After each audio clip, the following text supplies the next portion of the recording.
Chapter 3. The responsibilities of a father. Christopher Robin sat at his desk once again, the dim light of his office casting long shadows across the stacks of paperwork that seemed to tower around him. The clicking of the clock on the wall felt louder than usual, a constant reminder that time was slipping away faster than he wanted. His eyes were tired, his mind was racing, and somewhere in the back of his heart, a little voice was whispering, "You're missing something important." At home, his daughter Madeline was waiting for him. She had been so excited for the weekend trip they had planned. They were supposed to go to the countryside, just like Christopher had done when he was a boy. She had packed her little backpack, filled with her favorite books, and had been asking him every day what kinds of adventures they would have. But now, looking at the pile of work in front of him, Christopher wondered if he'd be able to go at all. Just then, his phone buzzed. It was a message from Evelyn, his wife. "Madeline's asking about the trip. Are you still coming home early?" Christopher stared at the message for a moment, his heart heavy with guilt. He wanted to go. He really did. But there was always something pulling him away, always something that seemed more urgent, more demanding. Work didn't wait, and Christopher had grown so used to the constant hum of responsibility that it felt like a never-ending race. He sighed, typing a quick reply. "Still at work. Might be late. I'm sorry." At home, Madeline sat on the edge of her bed, clutching her favorite stuffed animal, a small, worn bear that reminded Christopher of someone else. She had been waiting all week for their trip, dreaming about the adventures they would have, just like the stories her father used to tell her. Stories of far-off lands, magical forests, and talking animals. But lately, those stories had grown fewer and farther between. Evelyn sat down beside Madeline, gently stroking her hair. "Your dad's very busy, sweetheart. He's trying his best." Madeline nodded, though her eyes were sad. "I know, Mom. I miss him." Meanwhile, in his office, Christopher rubbed his temples, trying to focus on the work in front of him. But his thoughts kept drifting back to Madeline, her eager smile, her excitement about the trip, and the way her face lit up whenever they talked about going on adventures together. She was growing up so fast, and every moment he missed felt like a small piece of something precious slipping away. The clock continued to tick, louder and louder, until it was the only sound he could hear. Finally, Christopher stood up, pushing his chair back from the desk. He couldn't do this anymore. He couldn't keep putting work ahead of the things that truly mattered. There would always be more papers, more meetings, more deadlines, but Madeline, she was only young once. And if he didn't make time for her now, he might never get it back.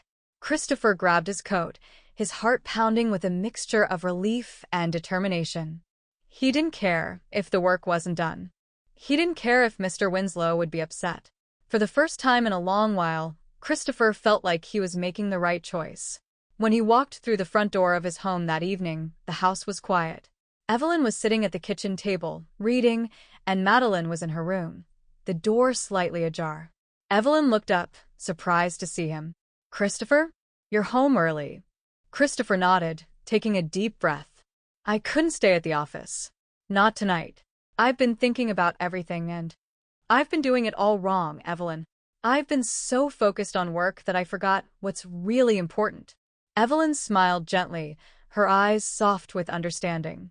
"You've been working so hard, Christopher. But I think Madeline needs you more than your job does." "I know," he said, his voice filled with regret. "I'm going to make it right. I'm going to spend more time with her. Starting now." With that, Christopher walked down the hall to Madeline's room and knocked softly on the door. "Come in," came her small voice from inside. Christopher pushed the door open and stepped in. Madeline was sitting on her bed, her bear tucked under her arm, her eyes downcast. "Hey, sweetheart," Christopher said softly as he sat down beside her. "I've been thinking about our trip, and I've decided we're going." Madeline looked up, her eyes widening with surprise. "Really? But I thought you were too busy." "I was," Christopher admitted, taking her hand in his. "But I realized something today.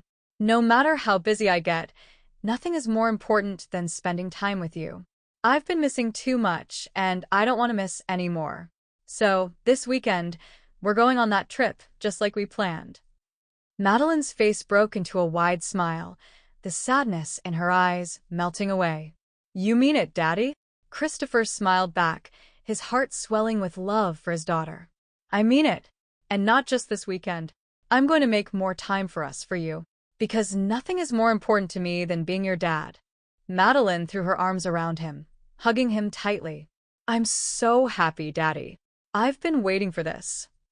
Christopher held her close, feeling the weight of his responsibilities lift, replaced by something far more important: joy. In that moment, he knew he was exactly where he needed to be. That night, as Christopher lay in bed, he thought about the 100-acre wood, the place where he had learned how to slow down, how to enjoy the simple moments. He had forgotten those lessons somewhere along the way, but now he was ready to remember. Because being a father wasn't just about providing, it was about being present, about sharing in the little moments that made life sweet. And as he drifted off to sleep, Christopher made a promise to himself: no more missed moments. No more letting work come before the people he loved most. From now on, he would find the balance he had lost. Because, in the end, time with family was the most precious adventure of all.